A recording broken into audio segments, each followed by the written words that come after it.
Hey, I'm Mike Rapone, married to Suzanne, the real favorite daughter in the family. I got to spend 16 years with Doc. He was an incredible father-in-law. You could never ask for a better guy. He was great to his grandkids and his family. It was just wonderful. And as you guys have heard, he was wonderful telling stories. And many times we told stories on the deck there, having a drink. The last 2 or 3 years, there are a few themes that seem to kind of come out more and more with Doc that I want to talk about today. First of all, his love of this house. He truly just loved the property and the house. He just loved being here. You just kind of tell that. The second thing, actually, that really got talked about an awful lot is his love for his family and how proud he was, actually, of all his family, grandkids. Actually, he just couldn't talk enough about that, and you guys should all really know that. And the thing that jumped out at me the most about Doc, actually, how much he really just appreciated his life. He would always tell me how fortunate he was to have his life. And I think the only thing that didn't happen the way he wanted is Nancy passing away. Beyond that, though, he was just grateful for the wonderful life he had.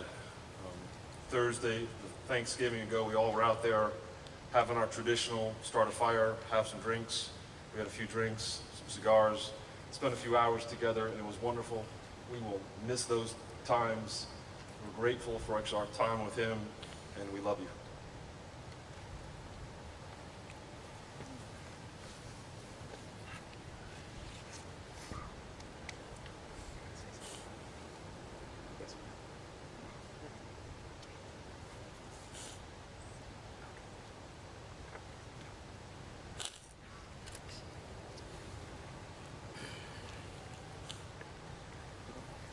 It's been close to 18 years ago.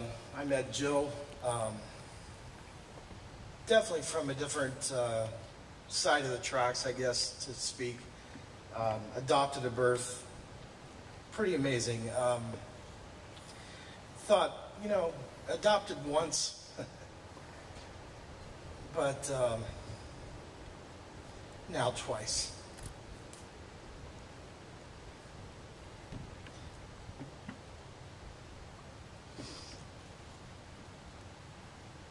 I just want to say thanks to the siblings for sharing your dad with me. Treated me more like a son than my own father most days. And I used to tease Jill. I said, you were raised in the Brady Bunch and I was raised in the Partridge Family. So it's really true. And everything everybody said, you didn't have to ask many questions about who Doc was, because just ask anyone in here that knows him, and it was the same answer everywhere. Everybody loved him, and I know I did. So I wasn't going to do this, but Matthias kind of started the ball rolling for me. So thank you guys so much for sharing your dad with me and giving me hope.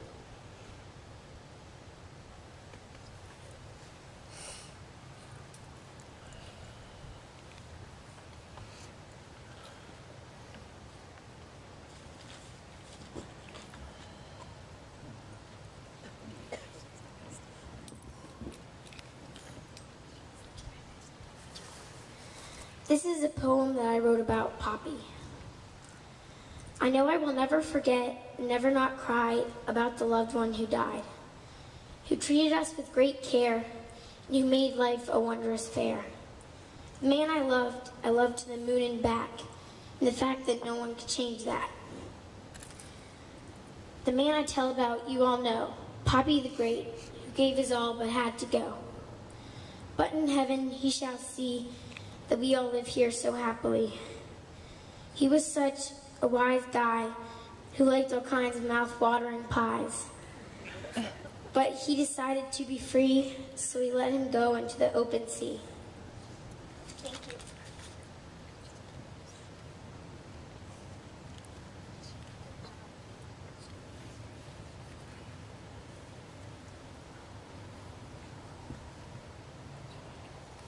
Thank you all, family, for sharing so much about Doc Keith, Poppy, giving us a very wonderful picture of what this man's life was like, and certainly an indicator of how many ways and how many of us he impacted our lives and brought stability and love and joy, answers to big questions, direction when it was needed, and most of all, just a foundation for living to all whom he seemed to have known. And my goodness, look at all of you here today to honor his life. John, whose gospel I read to you a little earlier today, was a close friend and an apostle, a disciple of Jesus. John talks a lot in some of his writings about the importance of love. To summarize, to John, if one did not have love, one had nothing. One could not say that he or she knew God if they did not have love in them, that it was an exclusive concept. They did not work hand in hand. If you loved, then you knew God in some form. It's obvious to me that Keith knew God very well. And it begs the question, because I heard it said over and over again that he had a quiet, strong faith, that it was informed by a reality in his life, that he had been led and blessed and given many advantages in life through his willingness to allow God to direct his steps and to give him strength and to show him the path that he was to follow in life. He was able to demonstrate to everyone who knew him that his faith ran deep, because he loved. He loved lavishly. He loved with discipline. He gave his family what they needed to have to be this wonderful group that we've seen here today and heard the stories from. Nobody seemed to have had any kind of significant time with Keith that did not have an understanding that this was a very powerful man and his willingness to do whatever it took to live well. And he did, and he made sure that that was his legacy. He lived well, he loved well, and he left his family in good shape, in the world a better place.